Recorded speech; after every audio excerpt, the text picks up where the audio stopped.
Welcome to part 2 of the teacher website video series. In this part, we're going to be talking specifically on the teacher website template and how you can customize this to suit your own needs. So unfortunately, there is no link right here to get to Google Sites, so you can get to it in two ways. You could just go to sites.google.com or delete everything after this here. You can get to it that way. If you forget how to do that, you can Google. You can just Google Google Sites, and you'll get a link to that. So once you're here, you'll probably see nothing because I've already got my two things there. But what you want to do is create. So you'll create a new site here, and what you want to do is select a template to use, browse the gallery for more, and you should automatically have access to all of the spps.org templates that other schools and other teachers have used. And as of this time, ours is at the bottom. If other people end up using it, you could just look for the OWL teacher website here. So select that. That's what it looks like. Select. And just make sure that that's highlighted. And then you want to name your site your name. So I'm going to pretend my name is Freddie Franklin. So why not? And that'll populate there, Freddie Franklin at the backslash, so that's where your name will be. So once you've got your name in, you want to create. All right, and here you are. You are on the landing page. You've got some owls in there. You could certainly delete that if you think it's too busy. So the first thing we're going to want to do is click the pencil here. This allows us to edit the page. You can also press the letter E for the shortcut. Once you have the editor, you'll notice that you can click in all of these things here now to edit everything that's on this page. So what you should do first is go to this email. If you click on it, don't highlight it, but if you click on it, you should be able to select change here. And you'll want to change this in two places. So put in your name, Freddie Franklin at spps.org, and then make sure that you've got that same email address where it says here. What's cool about this is that, let me just show you this real quick. Once it's saved now, you can parents can just click that link and it'll automatically bring up their email address to compose you a subject line with question in it. So that way you can see who's actually using that link and things like that. So that's nice for them to do that. So we're editing here. You've got that email changed, and this is just a little bit of copy that I wrote there. Feel free to definitely change that to suit your own needs, but this is the home page. I've got this teacher note here about your calendar, and I just want to take you through that real quick. Like I said, we'll talk a little bit more about how to manage your calendar in the final part of this video series, but for now we're just going to insert it. So delete this, and then you'll go Insert. And this is the reason why Google Sites is probably the best option for this. It has all of these gadgets where you can integrate really nicely with Google Drive. So we want to do calendar. And even if you haven't created a calendar yet, you should have an option here to select whatever your calendar just defaults to. You may not have named it yet, so it may just have your own name. I have named it, so select your calendar. Don't select contacts, birthdays, or holidays. You don't really need that. And then you can select that there. Just leave this all on the default. Save. You won't see it right away. It'll just be this blank frame, but you'll know that it's in there.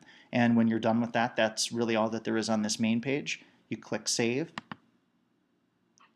and your changes will be saved and your calendar will be right there. The one thing that is a little bit different about this than Google Drive is that you do have to press that Save button every time. It does not save automatically, which is kind of a bummer, but that's how it goes. So once you've got that, you're ready to type in your first class. So you'll go to class number 1, and you will click the Edit button again. And if you change the name of the class, I'm going to pretend that I teach 7th grade English, and then you'll have that there. You want to change, of course, where it says class 1. And then the next step for this, once you've got that all edited, is that you want to insert your Google Drive folder that you made in the last video. So again, you go Insert, Drive, and then you select Folder right here. Once you've got that, you'll see exactly everything that you need, all of your folders. Be careful that you're not selecting. You're probably going to have a lot called quarter 1 and quarter 2 just because of how many folders you'll have in those naming conventions, but you want to find your top level folder for 7th grade English, which should be called 7th grade. Click this little box here. It gets confusing if you click the actual folder. It'll make you select a folder in there, so don't do that. Just click the little check mark there. Select. Leave that on the default. Save.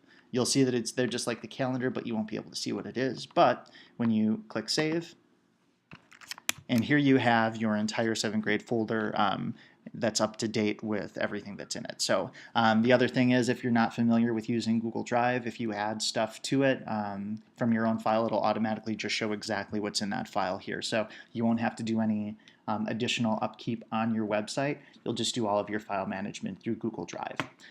Okay, so you are done with your class number 1, and then you're just going to want to repeat the same thing with class number 2.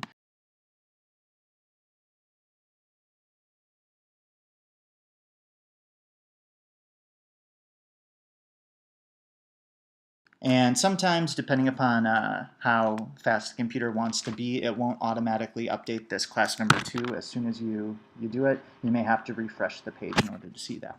Let's assume now that you're done. Of course, if you've got a 3rd and 4th prep, then you'll go into there and you'll edit it much in the same way. However, if you've only got the 2 and you're left with these extra 2 classes, I'm going to show you how to delete those. So what you want to do is go up to the cog up here. Click Edit Site Layout, or you can do Shift L. I never remember that shortcut. So once you're here, you want to just hover over this horizontal navigation. You'll see a little pop-up that says Edit Horizontal Navigation. Click on it, doesn't really matter where. And then you'll see all the pages that you can show. So if you select class number 3, you can trash it. Class number 4, trash it. And while you're here, I also have one for crew. If you don't have a crew, you can trash that. Or if you don't want to have your About Me, I've just got a little bio that I pulled from the old website. You can trash that too. So press OK. Your changes have been saved. Those things are gone. And now it is pretty simple. You can press Close to get out of that Edit Site Layout.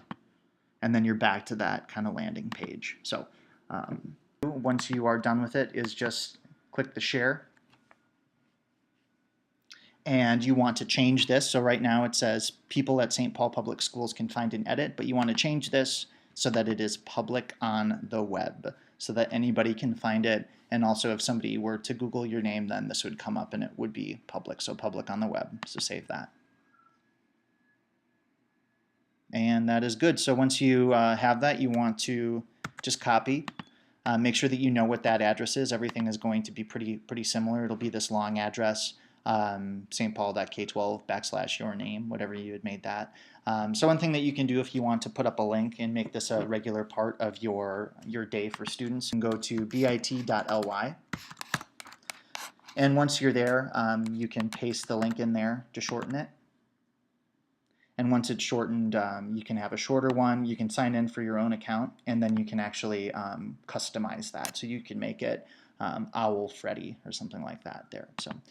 Otherwise, once you do have that, you should email this bigger link to me at kevin.hansen@spps.org, and then we'll go through and we'll make it public through a link via our open website so that everybody can get to it. So again, you'll want to go to Google Sites and then create it. Hopefully that template is pretty self-explanatory, and if you have any questions, of course, ask me. But please go through, add all of your classes onto your classroom website. Insert the Google Drive folders that you made in part 1, and then please email me at kevin.hansen@spps.org with that copied link to your website. Thanks and have fun. Bye.